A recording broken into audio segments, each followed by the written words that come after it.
disappointed that we didn't play as well as we should have played and could have played. We did not play well enough on offense or defense to be able throughout the game to sustain and win the game. We had plenty of opportunities on both sides to make plays, do things, and we did not play. Now, Ole Miss did a great job. They played well, give them credit, but we had a lot of self-inflicted wounds in just how we fit things, did things, ran things, blocked things that we just, different guys took turns at times, and it was not a consistent of any one person.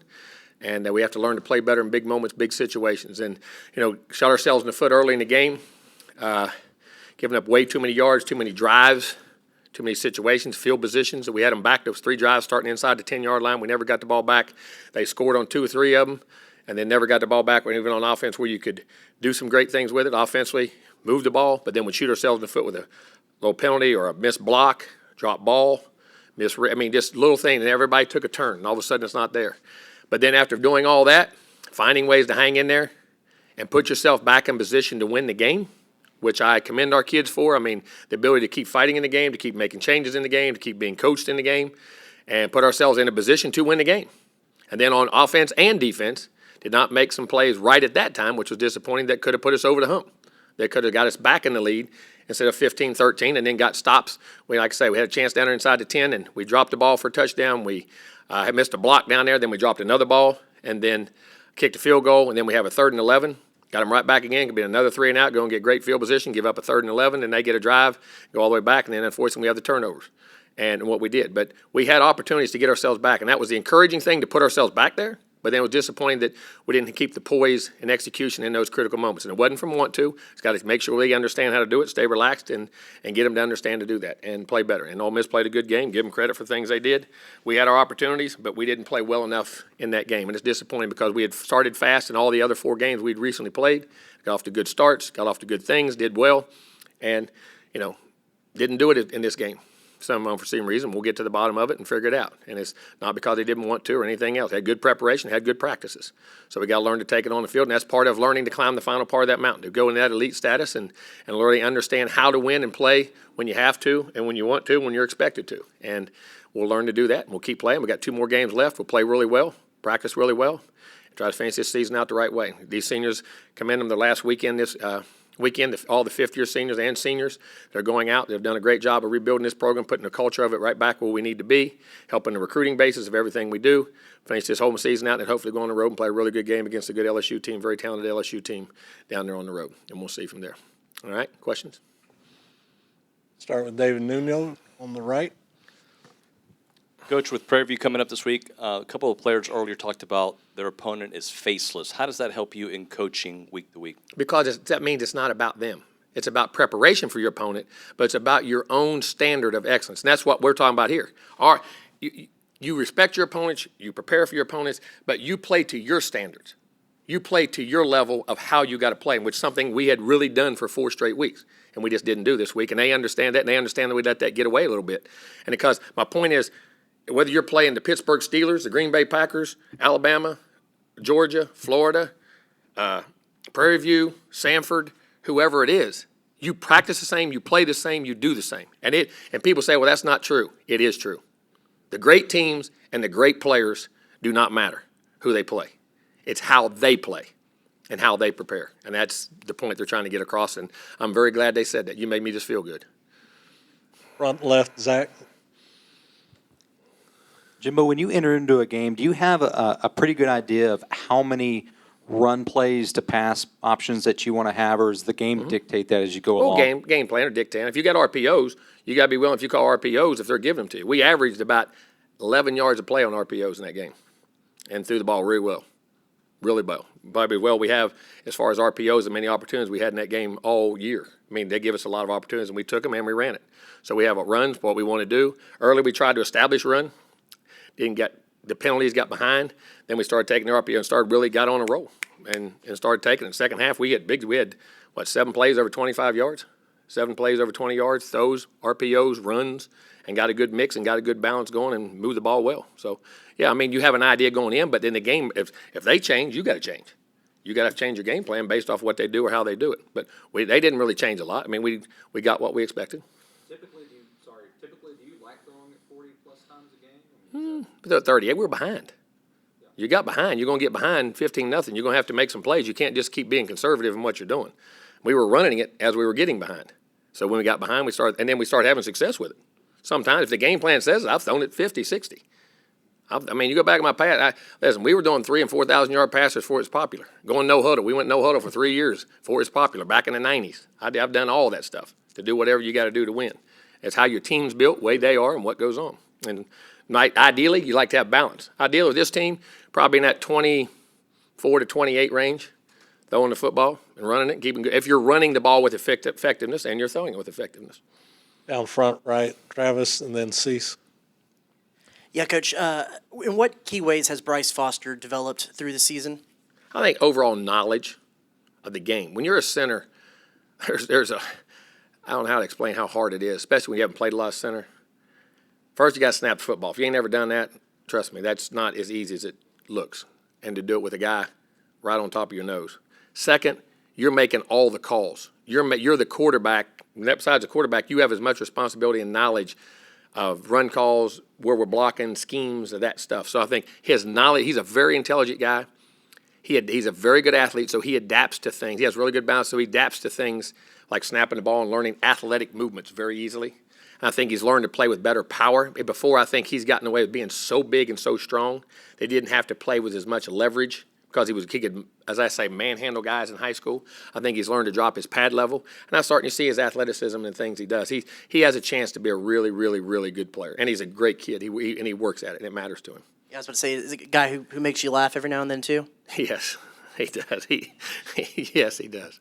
To answer your question, yes, he does. It made me think of something. Yes, To the left, Cease, and then Brent down I front. needed a smile. Thank you.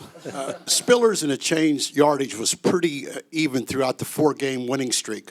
But Saturday night, did Ole Miss center more in Spiller, or did just the No. offensive line do better when the chain carried? Well, two things. The Chain made some really nice runs. Listen, the Chain is an extremely talented guy. Extremely. Spiller is too. The Chain had some better looks than Spiller did, not because the line didn't like Spiller, not because they liked the Chain better.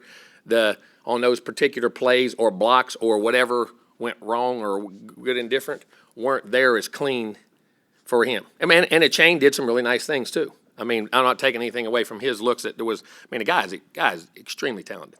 And so you have two guys that are very talented. You're going back and forth, and you're mixing them. And he didn't get as many clean looks after going back. I said the same thing. Why? It's one of the first times all year where the numbers were very drastically different. And he got to looking. How much more could he have done there? Not a lot in certain situations. I mean, it was just as I say, he got bad cards sometimes. You know what I'm saying? If you really watch the film. Down front, Brent. And there's always something you could do by yourself. I mean, you could bounce out here and make a little better run here and there. Yes, I mean, that's all the time. So you mentioned you've gone no huddle in the past when needed. Coach Kiffin said afterward that A&M's methodical approach on offense really helped what he called a shallow defense or no depth on defense. Do y'all have the ability to go faster or up tempo if you Let me need ask to you in that this. situation? Let me ask you this. How many points is no huddle score? How many points is no huddle score in the game? What do you mean? How many points is his no huddle offense score in the game? 20. Okay. 20. And him going no huddle helped us because it got us the ball back and kept giving us opportunities instead of eating the clock and keeping it away from us. So I guess what I'm asking, do It's you philosophically. do you have the capability to You then can say, go no huddle 100 miles an hour. yeah, Our strength is, our defense is our strength. We're a running football team. We can do things, and we can go no huddle. Do it all you want. That's not what we do. We did last year a bunch. This year at times we didn't. Play methodically to how your team is and what you do. and Demas in the end zone, that was an obvious drop. He should have had that one. What was your impression of the interception when he went up for it? Should he have had that one? Or? Yes, I think he should have, and I think the ball should have been lower. I think he goes right here and still goes through his hands. It's a ball he can catch. Should he put it right here? Yes. Now, here's my question on that, if both guys catch the ball, isn't it an offensive guys? Both guys got the ball. How's that a pick? Demas came up with it when he hit the ground. Yeah, They both come up with the ball. They didn't have. That's the other part I'm waiting to find out. It On looked the like interception. the Ole Miss defender to me had it at first. No, he and took a didn't. Step. No, he didn't. It bobbled and they fought into it and rolled into it. And when they called it, his back is on the ground and the guy from behind him gives him the first down. If you watch it on the slow po on the replay, they both got it. Both guys got it. Now, should he have caught it? Yes. Should he have thrown it lower? Yes. Okay. But you got to make plays. There's a ball in the first half right there on the dais. So we'd come off. I should have had that ball and that over. It's right there. on the tips. I mean, that's those inches I talk about. You're an inch here, you're an inch there, and in games like this, that's where you're at. I mean, and what you're fighting for. And we had plenty of opportunities in the game. Last one. Coach Slocum used to tell us that the hardest thing to do in football, and I want to see if you agree with this, is field a punt, catch a punt. Would you agree with that? And No. if so, how so? He ain't ever played quarterback. So, and He ain't ever played quarterback with all the multitude of blitzes coming at you and all the multitude of coverages and all the because you know what you can do back there then? And there ain't nothing they can do. When you're standing back there and they come free, you can't go. And the block is missed, you can't do that. So playing quarterback is a lot tougher than playing And I catching hope a I punt. remember that right. Coach might get on me, but it helps to have a guy like Anais with his kind Oh, free no, spirit. is it hard, is it one of the hard things to do? Yes, and I've had phenomenal kickoff return guys that could never, and not only couldn't do punts, want nothing to do with punts. It takes a different kind of cat. The courage and the big thing about that is the decision-making skills. To when to fair catch, when not to fair catch, when to take a chance, how to read the punt, how to, as you say, you're saying watch the punt and catch it. Well, I'm also seeing where's that gunner at? Where's that gunner at? Where's the center at? Which a lot of times people let loose in coverage because he's just a center and he's not one of your better athletes. A guy you'll double team somebody else to elect to leave one guy free for an athlete. Sometimes people do. So you're usually judging from two different sides when the ball's coming, where I have to return it, where I have to fair catch it, where I have to do whatever with it. Is it one of the hardest things to do? Yes, and it takes a guy with skill, but it also takes a very tough son gun because as you see, I mean, Nice is taking some shots even when he fair catches because sometimes they don't see it. I mean, it's a different thing. But I will say the only thing you can do is do that. You can't do that playing quarterback when they're rushing. Sometimes he needs to raise that hand a little higher. Well, it does, but sometimes you want player. Listen, I'd rather say whoa than giddy up. I want guys you got to have a guy back there that has guts and is willing to take chances. Well, you can go get a guy to catch it. Now, it depends on your philosophy. I've been with coaches too, so I don't even want to return it. I want a fair catch it, and every kick, I just want to make sure we get possession. What is your philosophy on it? You know what I mean? And that goes back. But it is a tough thing to do, yes. And Anais is very, very, very gifted at that part of it. And usually quicker guys are better even than faster guys at that position. Faster guys are better on kickoff returns. Quicker guys are better on punt returns as a generality. Coach, we'll go back behind the lights, Tyler, and then Olin. Coach, on Saturday, your alma mater was leading Florida for most of the game. I didn't know that till afterwards. Is that just kind of prove that you can't take any of these games for granted? Exactly right, and it's an example I'm using today. This team's 7-2 and play a very good Prairie View. We're talking about all the other. Prairie View is a very good team. Listen, their coaches, offense, defense, coordinator, have been together on two national championship Black Historic College championships at Arkansas Pine Bluff at Southern. They did one at Southern when I was at LSU. They were over there coaching as coordinators then and coaches, head coaches and stuff. And these guys know how to win. They built a great program. You watch how they're coached. They're coached very well. They play very well. They're 7-2. I know they lost last week, but I mean this is they do a really good job. And you got to play every week. Remember App State and Michigan. You remember them all. I mean listen, you got to play all the time anywhere. If you get down to anywhere, there's too much talent out there, and especially with the transfer portals. You're getting a lot of guys at this level of football that were really Division I players that either left, just different reasons, and there's players everywhere. And with that great season that Prairie View is, I mean, what kind of just problems could they present? Well, I mean, defensively, they're extremely high blitzing team, high percentage, probably 45% overall, different blitzes, different stunts, very schematically together and how they do things, cause twist games up front.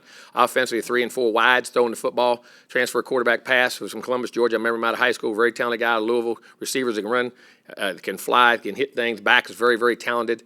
Have really good skill guys and throwing the football. I mean, and they can do it very good in special teams. I mean, they're a talented team on both sides of the ball. Right side, Olin. Little little slot for them is quick as a cat, boy. He could play. A couple of things, Jimbo. First of all, what has DeMarvin Leal meant to this program since he's been here?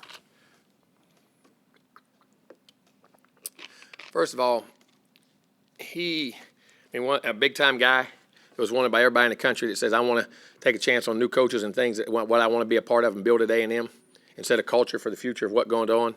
And I think that just his presence of who he was in recruiting was a big part of it. Him, Kenyon, those types of guys that were really high guys that a lot of times were leaving the state. You know what I'm saying? That we're keeping here, that we want to play here, I think was huge that way. I think his physical skills are extremely gifted. I mean, he's an inside-outside guy. He is a very intelligent guy. He is a high-character person. He is a really good guy, great personality, magnetic personality. People follow, listen, can articulate what he says, what he wants as a leader very well. A lot of guys can show you. He can show you and tell you, and he'll go talk to you and help you. He's a team guy. I can't say enough good things about him. He's got a great family, good people. I mean, he's what you want to lay the foundation of your organization. He's one of those types of guys. Kenyon's in that group. I mean, there's some really we were blessed in that group with some really special guys. Well, then I wanted to ask you, amid the persistent reports, are you at a point where you can guarantee that you're going to be staying at A&M for next season let me and ask you beyond? this. Here's about. I've told everybody I'm staying here, and I've told everybody I plan on being the coach at A&M. All right. And everybody thinks all coaches lie. I know y'all don't believe us. All right. That's why we don't trust y'all. Okay. So we're even. Okay. Whatever we say, nothing's off the record. Okay. It's off the record. No, it ain't off the record. You didn't say that. All right. But I'm joking. But we're going to recruit maybe as good a class. Here's a bet. Because I said the other things. I plan on being. I love the AD. I love the president. I love the chancellor. I love living here. I love being in my ranch. I love the family loves it here. I love Kyle Field. I love the people. I love all that stuff. And that's obviously not good enough. And I get it. I'm not mad at you. I'm sorry, seriously. I read the reports and people come to me. I say, I don't want to hear. I'm not interested. We may recruit number one. We're going to recruit an unbelievable class this year. Okay? So I'm either the dumbest human being on God's earth. Okay? Who's going to recruit all these guys to A&M so I can go across over here and go play against them. Okay? If I did that, you ought to say, that's the dumbest human being. I don't want him to be my coach. Okay? Guys, we're going to recruit a heck of a class. We're going to have special things here. We're building special things. They're investing in the program. They're investing in everything we got. We're building a culture. We're not where we are. And that was a disappointing thing about Saturday for me, that we didn't take a step in some of the things I thought we really should have. And it wasn't because I want to. It's got to how to. And I got to do a better job explaining to our players to get them to do it. But I want to be at A&M. I plan on being at A&M. I ain't going no. I don't want to be nowhere else. I love being right here. Is that clean enough? Well, since you asked. Oh, no. You asked your question. Somebody. All right, we'll go. I'm either the dumbest human being in the world to recruit all these guys. And there's good news. I mean, we got a lot of good stuff coming in the future here, okay? Last time you said ranches. Well, I've counted the one in West Virginia. There you go. Okay. I got my original home farm that I grew up on in West Virginia. I bought a few acres around it to help expand where we have cows. Okay, so I did that. Let's clarify. I don't have two ranches here. I got one. Okay, and I got one in West Virginia. Okay, which was part of an old farm, added on to that my mom still lives on. It's a home place my brother is. Does that make sense? Coach, we'll go back behind the lights. Mike? Is that good enough? Oh, see, I say what? You know what? You don't trust me. We're liars, so I don't trust you. All right, we're even. We're even. All right, Mike. Coach, I know you didn't recruit the senior class in this current senior class, but what has this group, especially the super seniors, meant to the development? Here's what I'm going to say about seniors that you don't recruit, that buy into what you're doing so much. Sometimes that's even more special. It really is, because it's like saying, I know, Coach, you didn't want to bring me in here, and they have to put their trust in. And there's a point when you're a recruit and a new coach comes in, there's a point you're going, do I fit what this guy wants? Does this guy want me? Does he like me? Does he, he never sat in my home. He never promised my mom anything. He never promised anything. And for those guys, for them, see, they trusted me, Olin, okay? That what I said to them. They trusted what I said to them, okay? That it was a good thing, all right? That, trust me, just do your best, or we'll make a spot, believe in what we say, it'll do it. Sometimes that's harder for them to do than it is for anybody else, you know what I'm saying? And for them to buy into what we do, those guys haven't just bought in, they have spread the message. And I appreciate them as much as anything and anybody to be able to say, Coach, I know you didn't recruit me, but I'm going to buy into what you do when you come in here, and I'm going to help spread your message to build a culture of what you want to do. And I have the utmost respect for those guys, and that is a very, very, very, very special group of guys to me, and what they've done and what they've meant to this program. Front right here, Cole, and then to the left, Battalion. Jimbo, speaking of trust, it feels like the only thing you can trust with SEC officiating right now is the inconsistencies of it. Is it frustrating knowing that one week they get a call one way and another week they kind of flip their mind based off the officiating crew? It is, but listen, people don't do it on purpose. I don't believe that 100%. And then everybody has a different way to call coach. It's like saying a coach call plays. Is that scenario plays better than that scenario plays? You know what I'm saying? I mean, everybody has their differences. I mean, there's some things in rules about I wish but it's not the rule committee and how they interpret things. I mean, they don't want to make mistakes, but it does get frustrating because they understand something. One call can change the outcome of what goes on. I mean, we're talking about, is that an interception? Is that a catch? Is that a hold? I mean, and there's always the gray area of it's your opinion to a little. I mean, there's a rule, but that's my opinion, my thought, or you miss it. You know what I mean? Is that a substitute, not a substitute? But I don't believe they're bad people. I'm going to say bad people. I don't believe they do it on purpose. I don't think they make mistakes. But is it frustrating? Yes. It does get frustrating because the outcomes of games come on. It's emotion. It's life. It's life-changing experiences. And not only for coaches, but for players. I mean, their heart and soul is put into something. I always say this. All right, I'm going to say, coaches, you'll be fine. Yes, right. What about the kids? They don't get that moment back. But I don't believe officials do it on purpose. I don't know what the answer is, but it's getting tougher and tougher. I don't know if review has made it worse. And I'm a review, like I think you should review. Like the other day, I had a question on a substitution. They called us for illegal guy on the field, but they subbed. Didn't see the sub. So they let it go fast, and our guys run off the field. We get a flag but they subbed. Well, then they took the flag away for no sub. So obviously, but we didn't get our defense set for the call because they didn't see it. Well, why can't you go back and look at the film and see if there's a sub or not? Set the play again. I mean, why not? If you're going to review it right. Make the game so it's fair.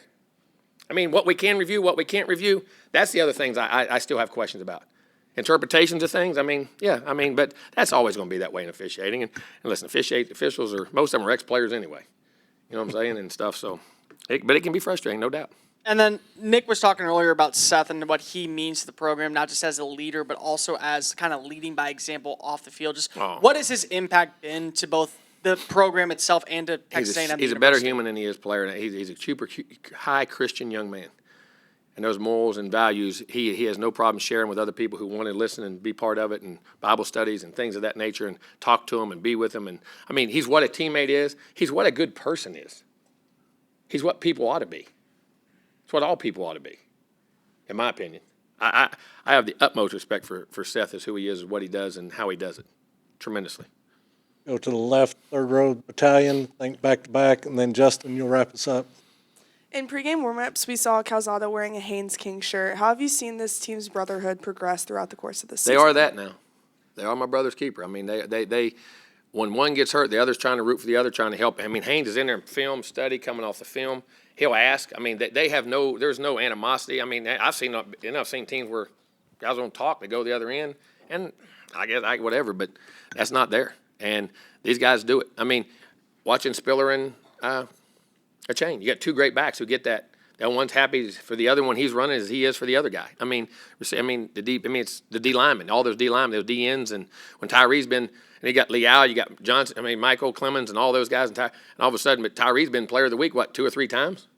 They're as happy for him as they are for him. I mean, there is a true bond and team here, as far as the camaraderie and how they care for each other. And I can tell them, this is probably the last time in their life there's nothing like being on a team. Don't ever waste that. Don't ever waste that. I mean, and the higher levels of ball you go, the worse it gets. And I don't mean that it becomes a job and the individualism. They got families, they got different things now. That camaraderie in high school, that camaraderie in college, there's nothing like it, man. And I think they're enjoying it. I hope they are. Stay at third. And appreciating it. Go ahead, Jennifer. Hi, Coach Fisher. Jennifer Cheater with the battalion. With this being the last home game of the season, what do you hope this game means to those super seniors who chose to utilize their extra year of eligibility? I hope, they'll appreciate the game, and I hope, I always hate guys being sad. It's scary me, your last games, I've seen guys that it's really affected emotionally. But what I hope they reflect on is that they made the right decision. That they feel really comfortable about the environment and atmosphere and the program in which they came into, the school in which they came into, and the family they came into, not only in the football program, but into the Aggie Network, the 12th man, and what A&M represents, and what they have, and I hope they appreciate what they have meant to, and it's hard to understand it yourself, what you've really meant to this school and what you've done for this school, and that you are really comfortable and happy that I know I made the right choice 3 or 4 or 5 years, I guess 4 or 5 years ago, whatever it was. I guess 6 years ago on some of these guys, huh?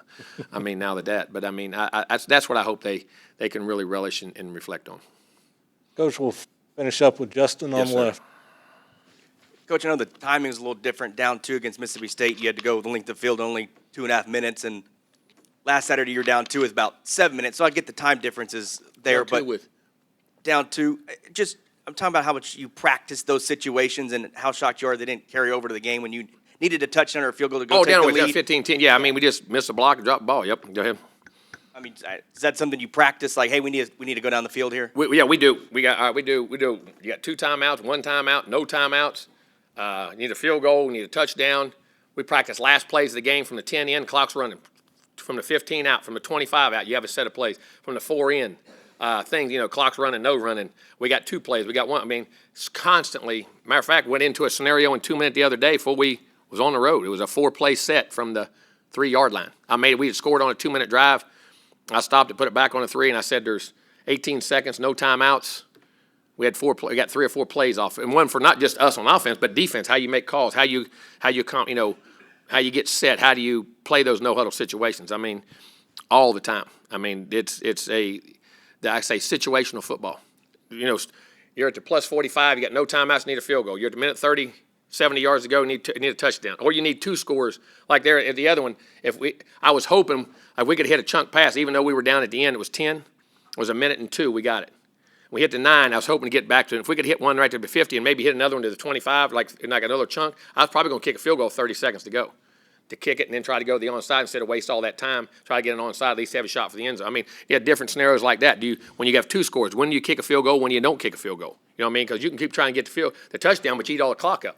Where, if you can hit a 30 or 40-yard field goal, then try to onside, because you got to get it back anyway. At least have a shot for the end zone, not eating the clock. I mean, that was something that was in the thought process. I had Eric ready. If we hit a big play and get to the 25 or 30 or whatever, and we're in a comfortable, really consistent range where we can kick a field goal and there's 30, 40 seconds to go, I'm going to kick the field goal. Then we'll kick the onside. Then we'll see if then you get 30 seconds, maybe you get a shot for the end zone or whatever. I mean, but those things you can't do them enough. Because I'm going to tell you this, and I found this out about 2 minutes. I'm as big a 2-minute guy for the half, the end of the game, as anybody as far as practicing it. And how many times I do it, I'm going to say 6 or 7 out of 10 times you do it, something happens that ain't never happened before. And that's over 30 years. I mean, just different. You couldn't think something else could happen, but it would. And how it's just quirky. So many times you can put yourself in that position and get the kids at least comfortable with what you're trying to do. You can write all that answer, see. All Yeah. right. I mean, a Coach, bunch. I mean, we do practice a lot of those situations, a lot. thanks for your time, Coach. Thank you guys very much.